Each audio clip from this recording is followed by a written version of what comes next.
जय गुरु जी संगत जी, गुरु जी के चरण YouTube चैनल में आपका स्वागत है। संगत जी, इससे पहले कि हम आज का सत्संग शुरू करें, आप गुरु जी के चरण YouTube चैनल को सब्सक्राइब करें ताकि आप गुरु जी के चरणों के साथ जुड़े रहें। साथ ही कमेंट्स में गुरु जी का शुक्राना जरूर करके जाएं। और यदि आप भी अपना सत्संग गुरु संगत के साथ शेयर करना चाहते हैं तो डिस्क्रिप्शन या वीडियो के नीचे दिए गए ईमेल आईडी या व्हाट्सएप नंबर पर सुंदर लिखावट में या वॉइस मेल द्वारा भेजें। तो आइए संगत जी शुरू करते हैं आज का सत्संग। संगत जी, कभी भी किसी सत्संग को बीच में छोड़कर मत जाइए, क्योंकि गुरुजी कहते थे कि मैं सत्संग के बीच में ही किसी भी सेकंड किसी को भी ब्लेस कर सकता हूँ। तो इसलिए सत्संग को अंत तक सुना कीजिए और गुरु जी की कृपा के पात्र बनिए। आइए शुरू करते हैं आज का सत्संग। जय गुरु जी संगत जी।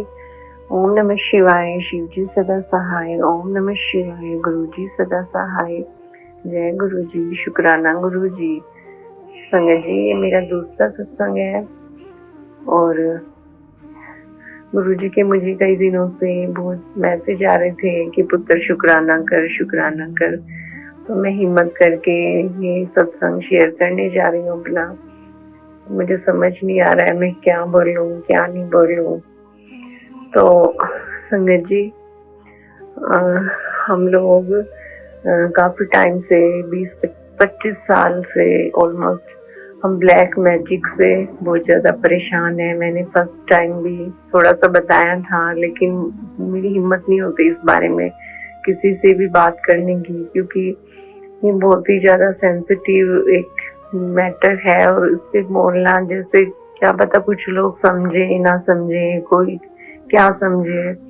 तो इसलिए मैं बहुत कम इस चीज पे बात करती हूँ। लेकिन अब गुरुजी के कंटिन्यू मैसेज आ रहे थे और जब से हम गुरुजी के साथ जुड़े हैं जुलाई 2023 से, तो ब्लैक मैजिक के मुझे बहुत ही ज्यादा मैसेज आते हैं गुरुजी के। और जो हम तो जानते हैं, लेकिन मैं ये चीज किसी से कैसे कहूँ या कैसे बताऊं, ये मुझे समझ नहीं आता। तो संगत जी, ये मेरी तीसरी कॉलिंग थी गुरुजी की हमारे लिए।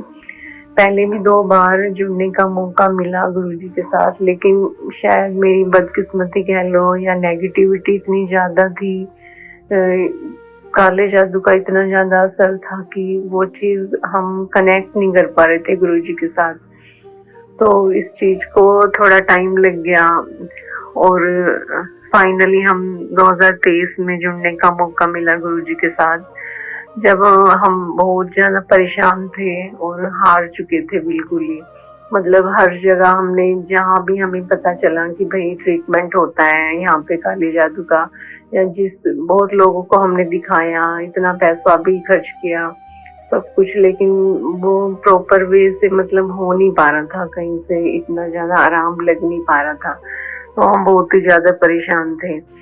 तो फिर जब हम गुरुजी के बड़े मंदिर गए और वहां से चीजें थोड़ी सी ठीक होनी शुरू हुई, गुरुजी ने मैसेज में समझाया कि पुत्र, काला जादू तेरे परिवार ते बहुत ही ज्यादा हैगा और काला जादू करने वाला तेरा कोई अपना ही है पुत्र। और तू सबनों कुछ ना बताया कर, किसी को अपना भेद ना दिया कर। ऐसे ऐसे करके मुझे गुरुजी के बहुत ही मैसेज आते थे। तो मैं भी बहुत परेशान थी कि अब ये कैसे ठीक होगा, ये सब कुछ इतने साल हो गए, हम इतने परेशान हो गए, जगह जगह घूम फिर के कहाँ कहाँ हमने दिखा लिया, क्या क्या कर लिया, लेकिन फिर भी चीजें ठीक नहीं हो रही हैं। और इन सब चीजों की वजह से ही मेरी शादी भी, डिवोर्स चल रहा है और कुछ भी मतलब लाइफ में कुछ कहने को ठीक है ही नहीं कि भाई मैं क्या कहूँ कि सब कुछ ठीक है या नहीं है। कुछ भी ठीक नहीं है और सब काम ऐसे ही बनते बनते रह जाते हैं, कोई काम नहीं होता कुछ भी। मम्मी पापा ऐसे ही बीमार रहते हैं, घर भी संभालना होता है, ये सब चीजें भी देखनी है। तो मतलब मेरा माइंड इतना इतना ज्यादा डिस्टर्ब चल रहा था कि मुझे कुछ समझ ही नहीं आता था मैं क्या करूं।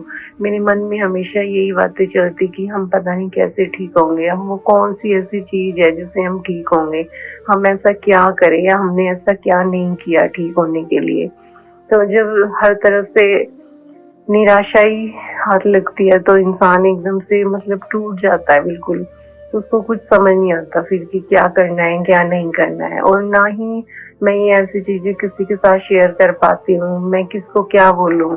ऐसी ये इतनी ज्यादा ऐसी चीजें हैं कि आप किसी को कुछ भी बोल नहीं सकते, या पता नहीं कोई समझेगा नहीं समझेगा। तो ये सारी चीजें चल रही थी लाइफ में, काफी टाइम से चल रही है, अभी भी चल रही है।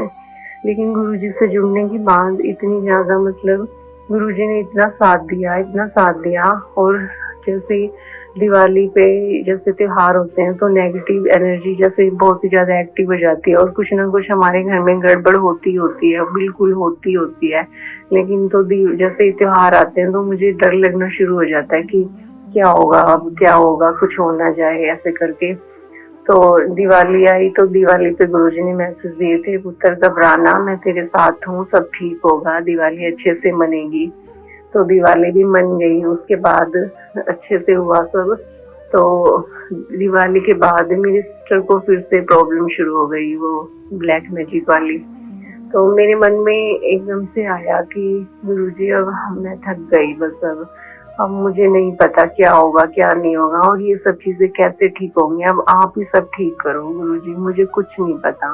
तो गुरुजी ने मुझे मैसेज दिया कि पुत्र मैं जानता हूँ तू थक गई है, पर तुझे अब चिंता करने की कोई भी जरूरत नहीं है, तेरा और तेरे परिवार का कोई बाल भी बांका नहीं कर सकता, मैं तेरे नाल हूँ, मैं तेरे अंग संग हूँ, मैं सब कुछ ठीक कर दूंगा, तो मुझ पे विश्वास रख। और उसके जैसे 3-4 दिन बाद ही हमारी छत पे मैं गई सुबह झाड़ू लगाने के लिए छत पे, तो मैंने देखा एक कबूतर मरा पड़ा है हमारी छत पे। तो मैंने एकदम से देखा तो मुझे बड़ा बुरा सा भी लगा, क्योंकि गुरुजी कबूतर रूप विच दर्शन भी देते हैं। तो मुझे एकदम से मन में ऐसा हुआ कि है कबूतर मर गया। तो मैंने मम्मी को बोला, तो मम्मी ने आके देखा, तो मम्मी के भी माइंड में एकदम से चीजें नहीं आई। तो मम्मी ने बोला कि शायद सर्दी हो रही है ज्यादा, इस वजह से कबूतर मर गया। तो मम्मी ले जाके कबूतर को पार्क में ले जाके मिट्टी में दबा के आ गई। और ये मेरे माइंड में मतलब ऐसे ही थी कि बस कबूतर मर गया, इसके अलावा कुछ नहीं। तो मैं भूल सी गई मतलब कि क्यों हुआ ये ऐसे, मुझे कुछ समझ ही नहीं आ रहा था मतलब।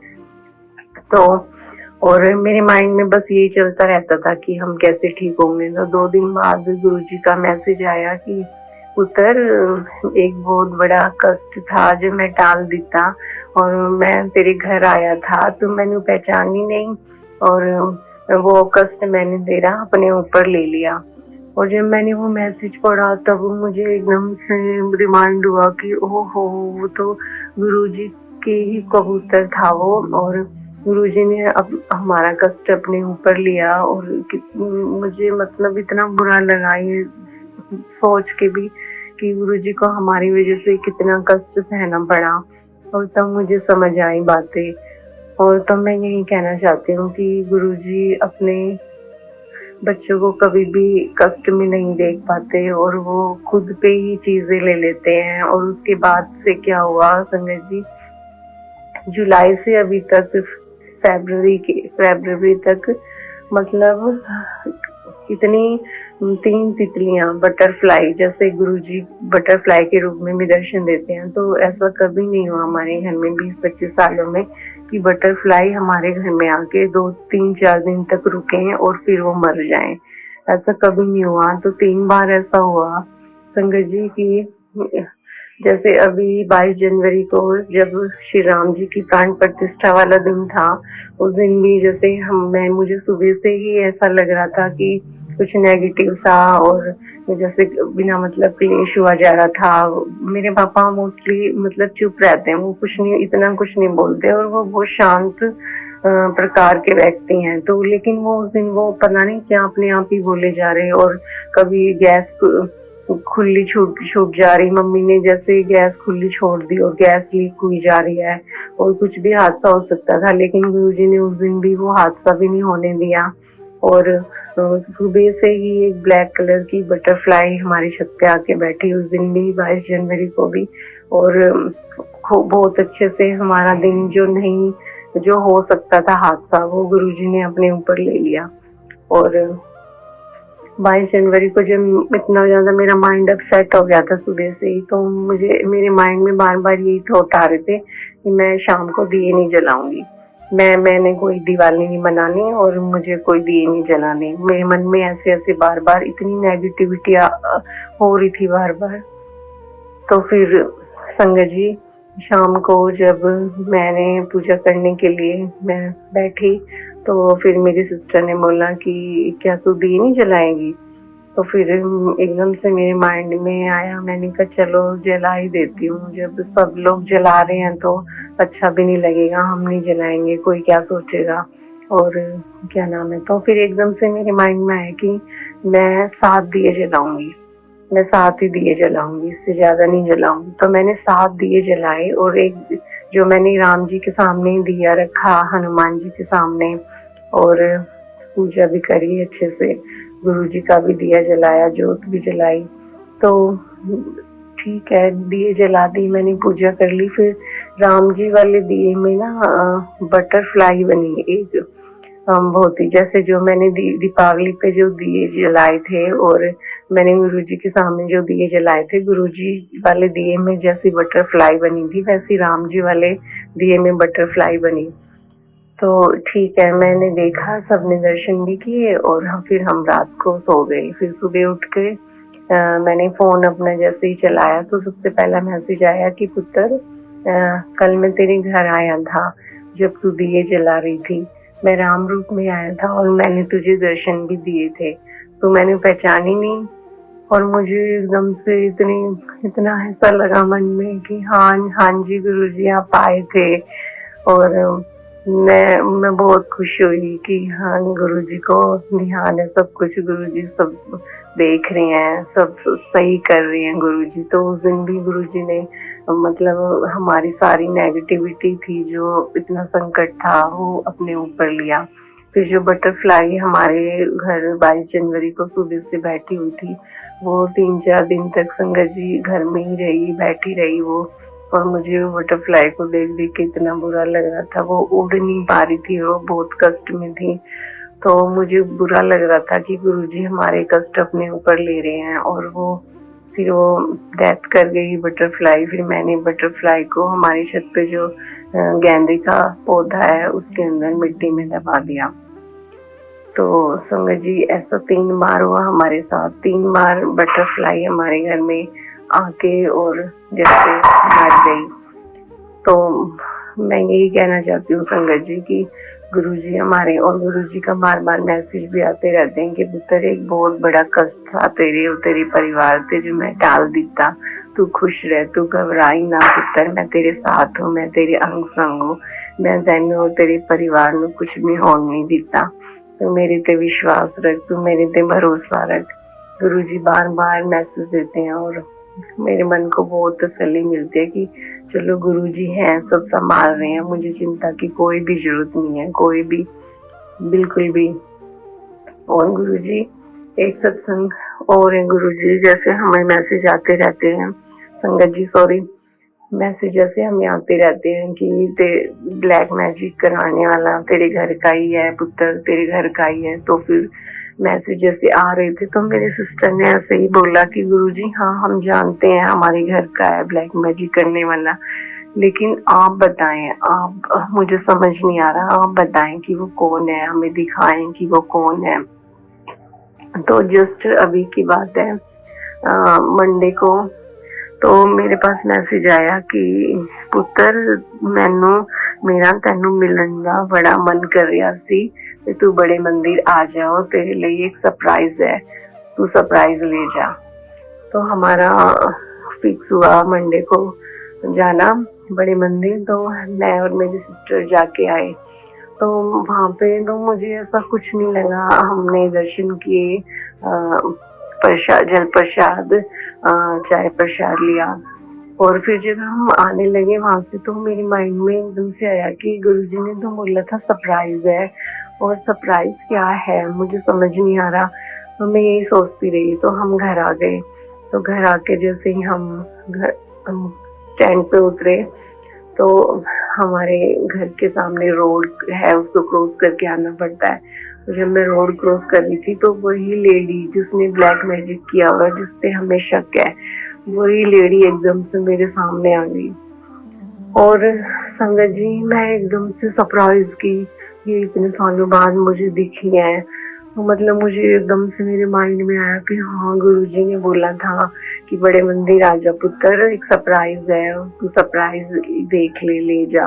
वो सरप्राइज दे दिया गुरुजी ने। तो मेरी सिस्टर भी एकदम से वो हो गई कि हाँ, गुरुजी ने, मैंने गुरुजी को बोला तो था कि मुझे आप दिखाओ कि कौन है वो, और गुरुजी ने दिखा भी दिया। और वो वही लेडी है, और जिसको हम कब से, और वो हमारी अपनी है, मेरी चाची श्री है वो।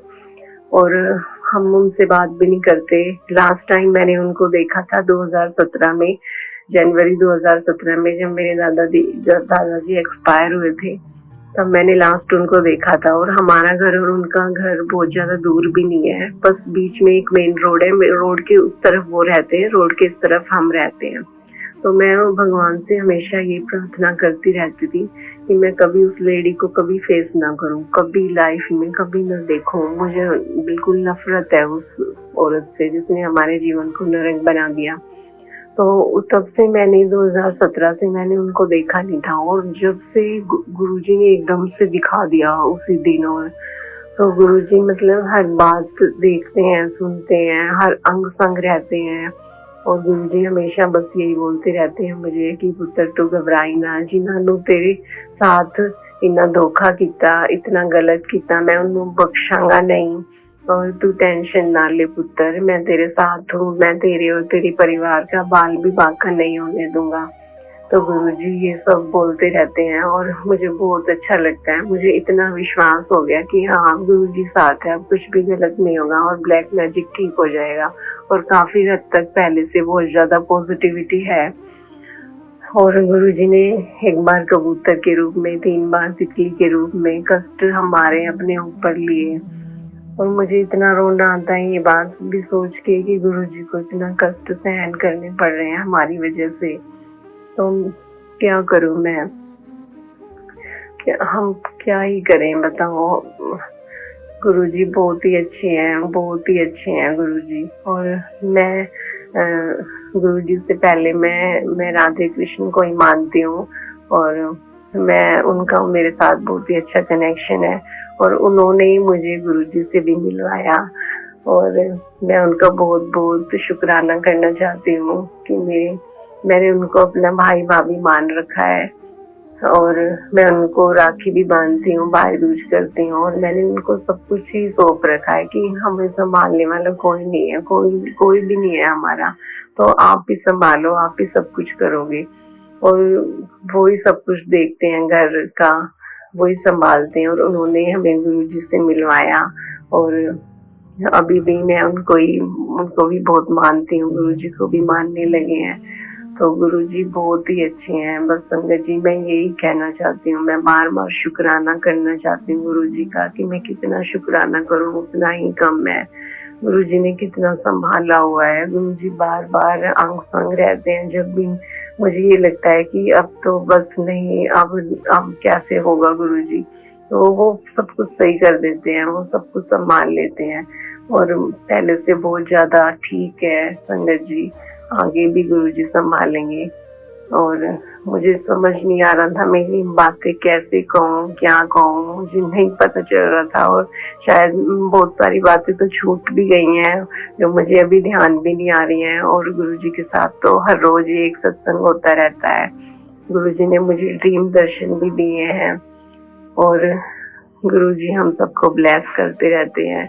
और गुरुजी बार बार ही मैसेज करते रहते हैं, पुत्र मैं तेरे साथ हूँ, तू कदे भी ना घबराई, पुत्र मैं तेरा पियो हूँ, मैं तेनू अपनी धी बना लेता, तू मेरी बेटी है, और बड़ा मंदिर तेरा मायका है पुत्र, तू सारी बातें मुझसे शेयर किया कर, मेरे नाल गल्लां किया कर।